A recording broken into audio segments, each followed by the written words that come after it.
We're losing him! BP's dropping! She saved a stranger on a rainy highway. What she didn't know? He was the CEO of a $10 billion company, and someone had tried to kill him.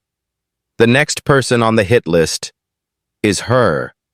Layla didn't believe in fate. But that night, between a stranger's heartbeat and her brother's future, something shifted. And soon, she'd find herself entangled in a world of power, lies, and a contract she never imagined signing. Welcome back, my beautiful family and friends. If you're hooked in and you're ready to enjoy this story, click subscribe and let me know in the comments where you're watching from, because tomorrow, I will be giving you another story just as interesting as this one, and you don't want to miss it. Now let us begin. The sun rose too fast. Layla stood outside her flower shop, key in hand, blinking at the cluster of official-looking men gathered near the front entrance. "Miss Ramirez?" one of them asked, clipboard in hand. "We're here on behalf of the city. This property is now under inspection and closed due to failure to pay rent and violation of lease terms." Her breath caught. "What are you talking about? I paid last month. I have receipts." "Not according to the property owner." He pointed behind her. Layla turned. There stood Mr. Reed, her landlord, sleek suit, smug expression, and a folder tucked under his arm. "I warned you not to cause trouble," he said under his breath, "but you had to go to the school board and run your mouth." Layla's fists clenched at her sides. "You forged documents to evict me?" He smiled. "Prove it." Behind her, the officials began taping closed until further notice signs across the windows. It felt like the oxygen had been sucked out of the street. Layla stood frozen as pedestrians passed, some slowing to stare. This wasn't just a business.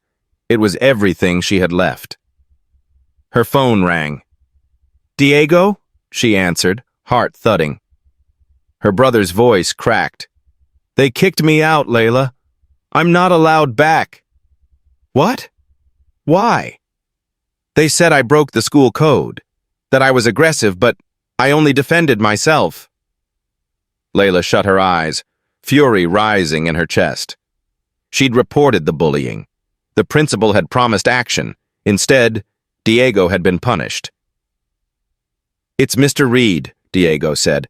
"His nephew's the one who shoved me. He's covering for him." Layla pressed her fingers to her forehead. 2 blows in one day, and both tied to the same man. Someone was making sure she stayed quiet. But Layla had never been good at quiet. Not when her family was on the line, not when the world started stacking the deck against her. And somewhere out there, the man she saved, the one with everything, still had no idea who she was. Yet. It had been 3 days since everything crumbled. The shop, gone. Diego, suspended and silent. Her mother, exhausted, trying to stay hopeful. And Layla? She was back to cutting roses from alleyways and assembling bouquets in old coffee jars, just to feel normal again. The knock came just after noon. She opened the door slowly, expecting another threat, another notice, another crack in the ground beneath her. Instead, she saw a car. Not just a car, a sleek black vehicle with tinted windows, humming like it had never known dust.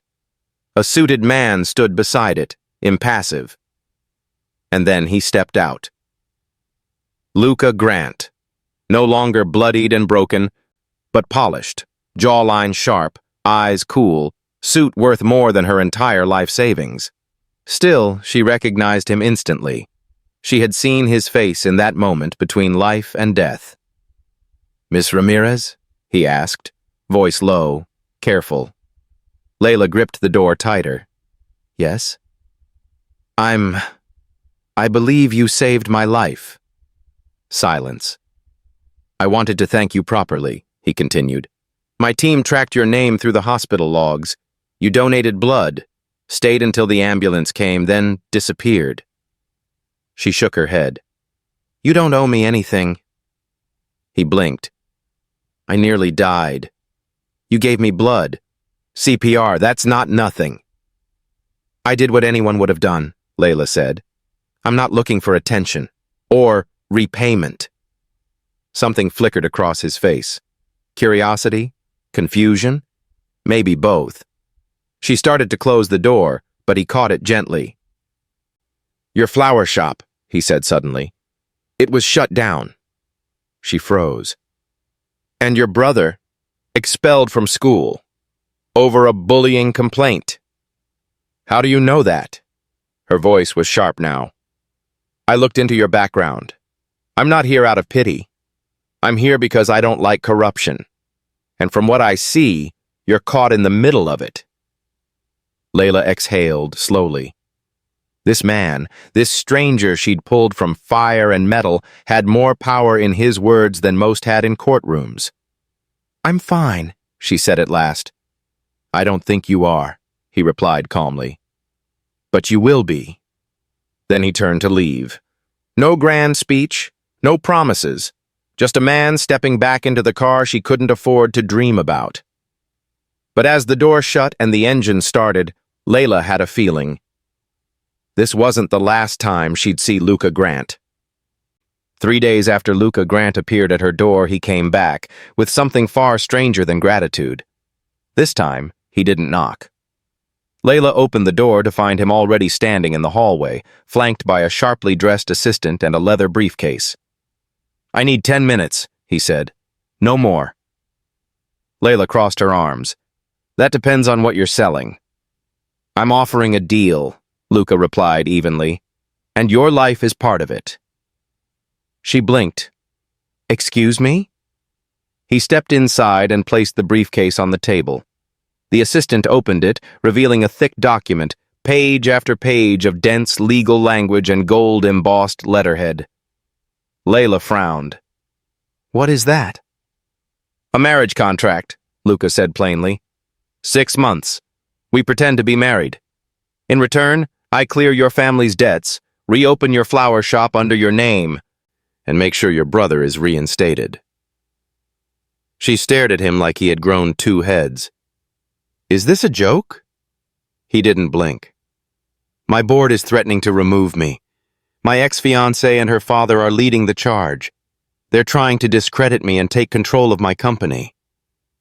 And you think marrying me is the answer? I need a public alliance that looks real, one that throws them off balance. They won't see you coming. You're not from my world. Layla let out a sharp laugh. That's the first honest thing you've said. He stepped closer. This isn't romantic. It's business. But I don't play dirty. Everything you care about, I'll protect it. Layla looked at the contract, then toward the room where her mother slept, and the door to her brother's small, silent space. They had already lost so much. Could she really turn this down? She whispered, And after 6 months? We divorce, clean break, no strings. She hesitated, then nodded once. Give me a pen. Layla had worn borrowed heels, a tailored black dress, and a mask of calm, but nothing prepared her for the chandeliered world she stepped into that night. Luca's arm was steady as they entered the grand ballroom of the Langston Hotel. Cameras flashed, champagne flowed, every pair of eyes turned toward them, the CEO and his surprise fiancée. Layla could feel it, judgment in every gaze, curiosity laced with venom. Smile, Luca whispered near her ear. You're the queen tonight. She managed a small, practiced smile, the kind she gave customers who bought tulips just to impress women they didn't love. But the moment they stepped deeper into the crowd, the air shifted. Luca, a smooth voice purred behind them. You've been busy. Layla turned. Veronica Langston. Tall, poised, diamond-studded. Her dress hugged her like it had been poured on by angels with bad intentions. Beside her stood a man with sharp eyes and a colder smile. Elliot Langston, her father, and one of Grant Industries' most influential investors. Veronica's gaze slid to Layla. And you must be the florist? Layla nodded politely. That's right. How quaint, Veronica replied. I suppose everyone has to start somewhere. Elliot chuckled. Luca, this engagement of yours, it's certainly unconventional. She saved my life, Luca said evenly. You could say I owed her the world. Layla looked up at him, startled. It wasn't part of the script, but his hand on her back was firm, grounding. Throughout the night, Veronica and her entourage kept circling, each comment sharper than the last. So, Layla, one socialite smirked, do you take private clients or just work from home? She grows her own flowers, Veronica added sweetly. Very humble. Layla excused herself to breathe. She found a quiet corner near the hallway, where a group of men spoke in hushed tones. Luca's crash wasn't just an accident, one murmured. Someone tampered with the brakes. Her stomach dropped. Before she could process it, Luca was beside her again. You okay? He asked. She looked up at him. Someone tried to kill you, didn't they? His jaw tightened, just slightly, but it was enough. You're not just a placeholder in this, she said softly. No, he replied, and neither are you. And for the first time, Layla believed him. The elevator doors opened to a breathtaking view of the city skyline, floor-to-ceiling glass wrapping around the penthouse like a crown.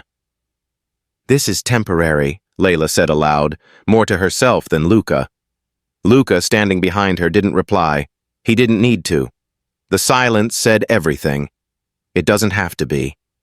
That night, she unpacked her life into a single guest room, keeping her shoes lined in the closet like petals and placing a framed photo of her mom and Diego on the nightstand.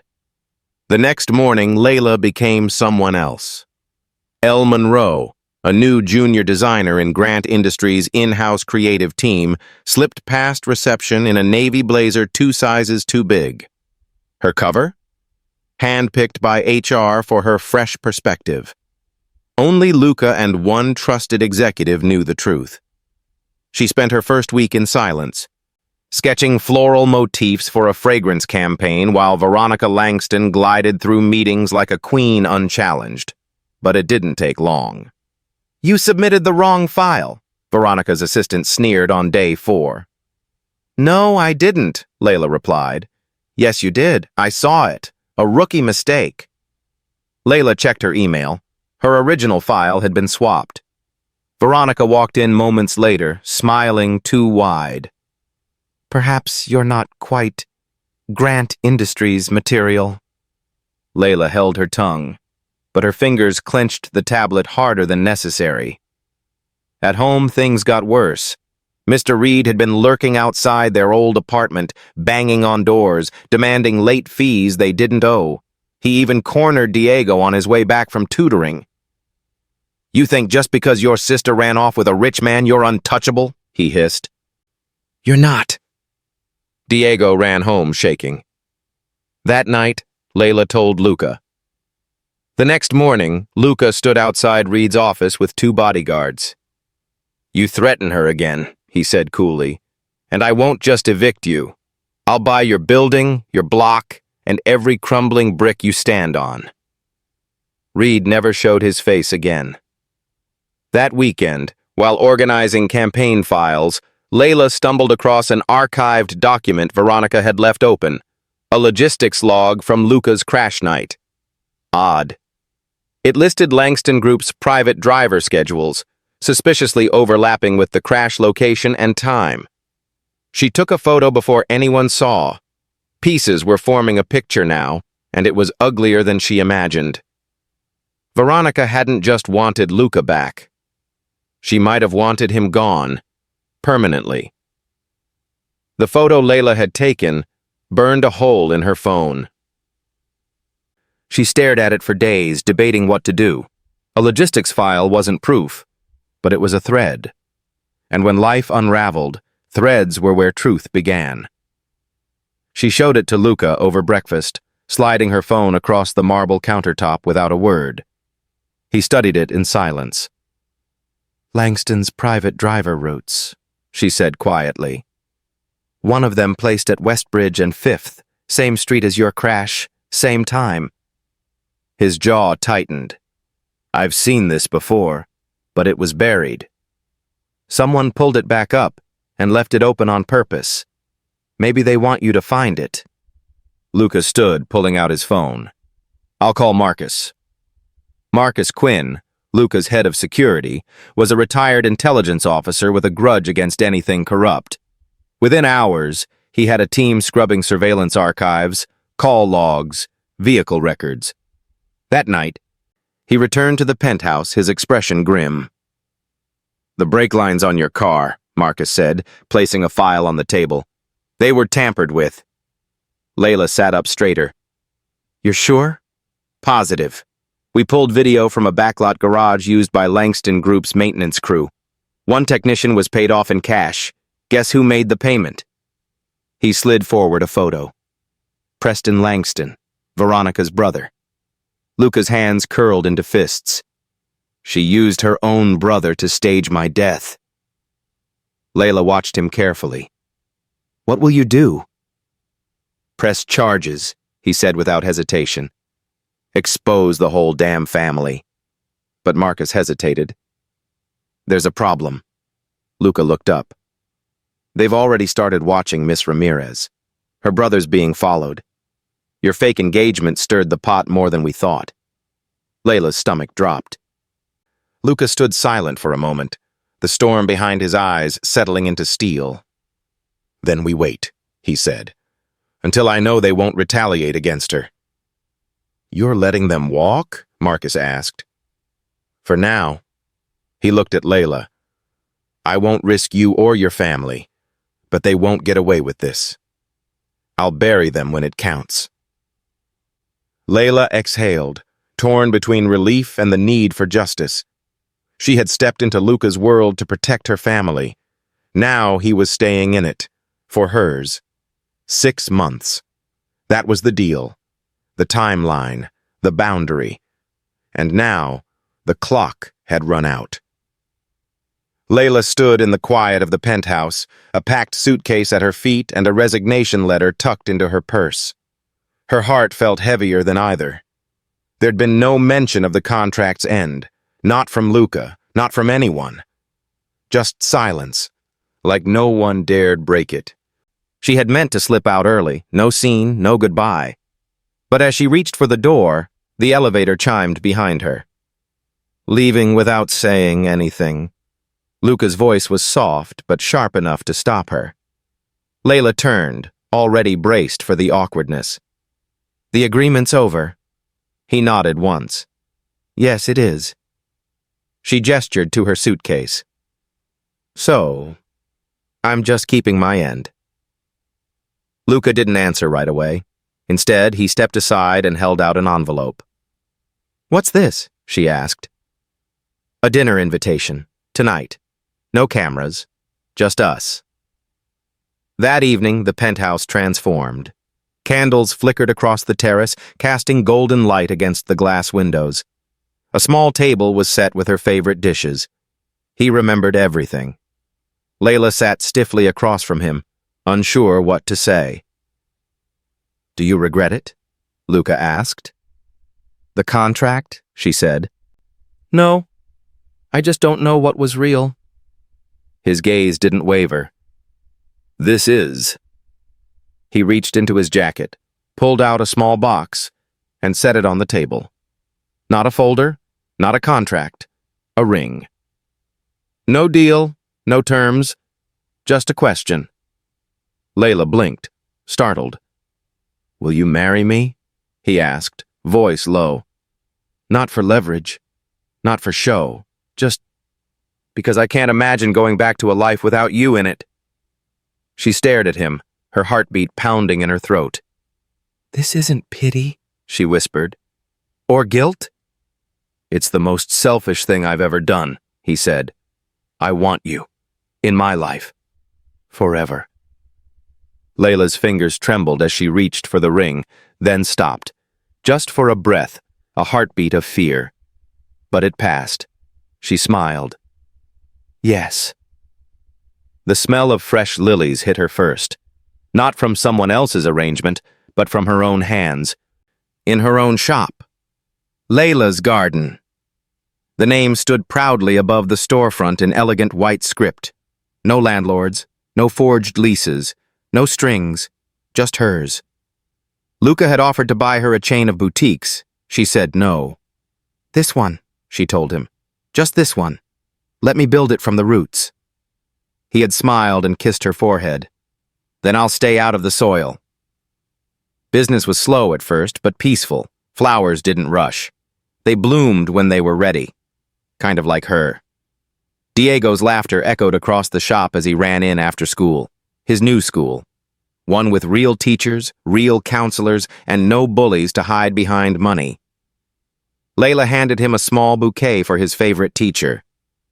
Tell her thank you for seeing you. She already knows, he said with a grin, bolting out the door. Her heart swelled. Later that evening, Layla stood in their kitchen, rolling up her sleeves to cook dinner. Luca entered, sleeves already rolled, tie gone. You packed? He asked. She raised an eyebrow. For? Our trip. I told the board I'm taking 3 months off. They'll survive. She blinked. You're serious? I've been serious since the day you gave me your blood, your time, and your silence. Layla laughed softly. You remember everything, especially the parts that saved me. The next morning, before they left, Luca asked to make one stop. They drove in silence until the city gave way to that familiar stretch of road, the spot where metal met pavement, where time had stopped, for both of them. Layla stepped out slowly, staring at the guardrail. It's all still here, she murmured. No, Luca said, stepping beside her. Everything's changed. She looked up at him and smiled. Funny how saving a stranger saved me, too. He took her hand. I wasn't the only one rescued that night. Together they stood in silence, letting the wind carry the memory away. What had started in fire and fear had ended in something softer, stronger, something real. Thank you for watching to the end. I believe you enjoyed it. We have a lot of other interesting stories like this lined up for you already, so click the image showing on your screen to watch the next. Don't forget to subscribe.